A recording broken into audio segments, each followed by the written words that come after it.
Problem हमारे पास कुछ इस तरह से है कि एक लार्ज स्फेरिकल टैंक है जिसके अंदर गैस को फिल किया हुआ है और जो प्रेशर है उसका वो 420 psi है। जो टैंक है वो 45 फुट इन डायामीटर है और जो इसकी जो कंस्ट्रक्शन की हुई है वो हाई स्ट्रेंथ स्टील की बनी हुई है। मतलब हाई स्ट्रेंथ स्टील का इसको बनाया गया है और जो यील्ड स्ट्रेंथ ये बियर कर सकता है इन टेंशन वो 80 KSI है। तो हमने डिटरमाइन करनी है thickness that is to nearest 1/4 inch of the wall of the tent if a factor of safety of 3.5 with respect to the yielding if it is required, and we also calculate the wall thickness with given value that is 2.25 inches. So what is the maximum permissible internal pressure? तो जो required हमारे पास thickness है उसके साथ maximum जो pressure उसका लगेगा वो हमने साथ में फाइंड करना है। तो इसको स्टार्ट करते हैं। सबसे पहले हम जो हमारे पास इंफॉर्मेशन गिवन है उसको पहले नोट कर लेते हैं। तो मेरे पास जो पी की वैल्यू है यहाँ पे प्रेशर की, वो सबसे पहले मेरे पास जो पी है वो इक्वल टू है 420 PSI के, और जो डायामीटर हमें दिया हुआ है वो 45 फुट है, और जो यील्ड है हमारे पास यील्ड स्ट्रेंथ और यील्ड स्ट्रेस वो हमारे पास 80 किलो पर स्क्वायर इंच है। तो सबसे पहले हम पार्ट ए कंप्लीट कर लेते हैं और फैक्टर ऑफ सेफ्टी जो हमें दिया हुआ है पार्ट ए के अंदर वो 3.5 है। ठीक हो गया। तो ये रिक्वायर्ड इंफॉर्मेशन थी जो हमने यहाँ पे नोट कर ली है। अब हम यहाँ पे सबसे पहले फैक्टर ऑफ सेफ्टी का फार्मूला लिखते हैं। तो फैक्टर ऑफ सेफ्टी का जो फार्मूला है मेरे पास वो इस तरह से है।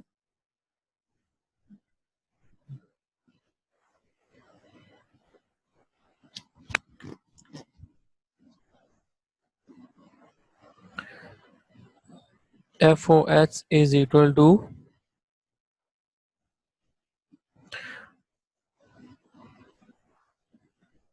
failure stress divided by actual stress।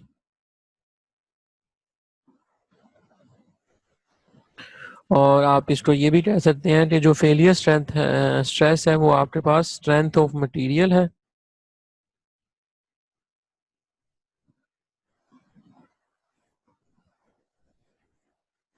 और जो एक्चुअल स्ट्रेस है इसको हम मैक्सिमम कंप्यूटेड स्ट्रेस का नाम भी देते हैं। सो मैं यहाँ पे लिख लेता हूँ मैक्सिमम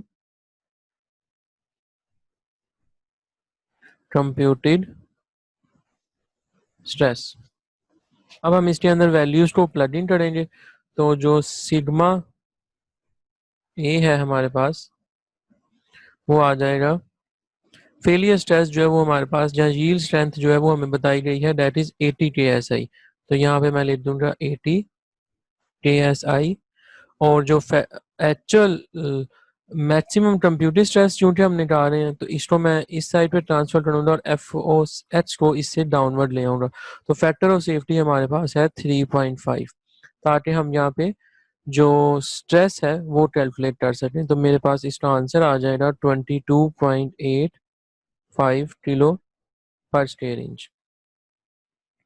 अब मुझे यहाँ पे इसकी थिकनेस जो है वो कैलकुलेट करनी है। तो थिकनेस कैलकुलेट करने के लिए हमारे पास जो फार्मूला है वो इस तरह से है कि sigma A is equal to P D by 40, जो कि स्फेरिकल की सूरत में हमने ड्राइव किया था अपने प्रीवियस लेक्चर के अंदर। तो अब यहाँ से मुझे टी कैलकुलेट करना है, तो मैं टी को दूसरी साइड पे ट्रांसफर कर दूंगा। तो यहाँ पे मेरे पास फार्मूला बन जाएगा कुछ इस तरह से। अब इसके अंदर मैं सिंपली वैल्यूज को अपनी प्लग इन करता हूँ। जो पी की वैल्यू है वो मेरे पास 420 PSI है, और जो डायामीटर है मेरे पास वो यहाँ पे बताया गया था दैट इज 45 फुट। तो मैं इसको इंचज में जब कन्वर्ट करूंगा तो ये मेरे पास आ जाएगा 540 इंचज। फिर 12 से मल्टीप्लाई कर देंगे, फुट को तो इंचज में आ जाएंगे, और यहाँ पे मेरे पास वैल्यू आ जाएगी 4,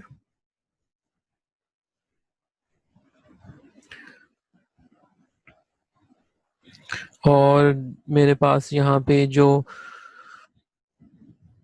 स्ट्रेस हमने कैलकुलेट की थी वो आ रही 22.85, और इसको अगर हम PSI में कन्वर्ट करेंगे तो ये बन जाएगी 10⁻³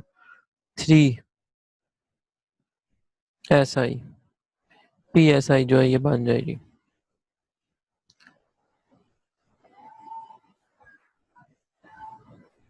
अब मुझे यहाँ पे इसकी थिकनेस इस सब वैल्यूज को मल्टीप्लाई करेंगे तो मेरे पास आंसर आ जाएगा टी का, डेट इज 2.481 इंचेस। तो ये मेरे पास इसकी थिकनेस हो जाएगी। ये पहला पार्ट हमारा कंप्लीट हो गया। अब यहाँ पे बी पार्ट की तरफ हम जाते हैं जहाँ पे हमें थिकनेस गिवन है, और थिकनेस हमें गिवन थी 2.25 इंचेस। तो हमने मैक्सिमम प्रेशर जो है वो कैलकुलेट करना है।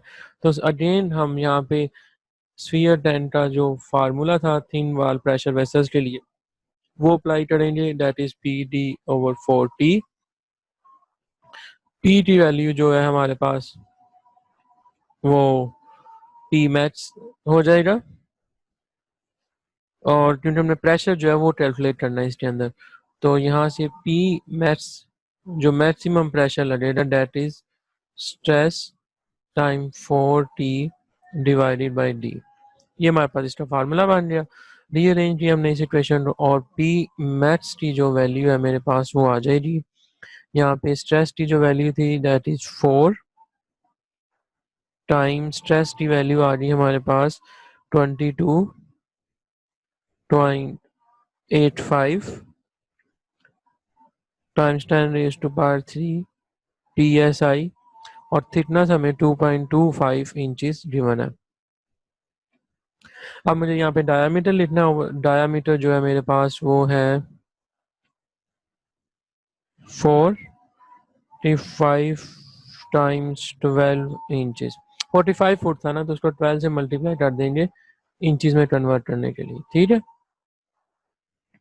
तो अब यहाँ से मेरे पास P मैक्स जो मैक्सिमम प्रेशर लगेगा स्फेरिकल थिन वाल प्रेशर वेसल के ऊपर वो हो जाएगा मेरे पास 381 PSI।